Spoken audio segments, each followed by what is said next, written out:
కుల వ్యవస్థను సృష్టించినటువంటి మనుస్మృతి ఏదైతున్నదో మనుధర్మ శాస్త్రాన్ని 1927 డిసెంబర్ 25న డాక్టర్ బాబాసాహెబ్ అంబేద్కర్ తగలబెట్టడం జరిగింది. మనుస్మృతిలో స్పష్టంగా రాయబడినది, తల నుండి పుట్టినవాడు బ్రాహ్మణులు, భుజాల నుండి పుట్టినవాడు క్షత్రియులు, పొట్ట నుండి పుట్టినవాడు వైశ్యులు, పాదాల నుండి పుట్టినవాడు శూద్రులు. ఈ శూద్రులు అనేటువంటి వాళ్ళు పై వర్గాలకు సేవ చేయాలి, వీళ్ళు అడగదొక్కబడి ఉండాలి, ఊరికి దూరంగా ఉండాలనేటువంటి ఇంత నీచమైనటువంటి యొక్క మనుస్మృతి కుల వ్యవస్థను ఈ రోజు దగ్ధం చేయడం జరిగింది. మరి డాక్టర్ బాబాసాహెబ్ అంబేద్కర్ గారు మహత్ చెరువు పోరాటం చేశారు.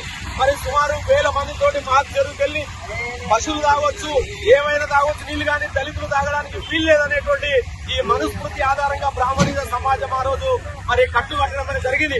దానికి వ్యతిరేకంగా పెద్ద ఎత్తున అక్కడ కూడితే వాళ్ళపైన దాడి చేసి అనేక మంది గాయపరచడం జరిగింది. అక్కడ పెండ, నీళ్లు, ఆవు పాలు కలిపి శుద్ధి చేశారు బ్రాహ్మణులు. అంటే ఎంత దుర్మార్గమైందో మనుస్మృతి అనేది అర్థం చేసుకోవాలి.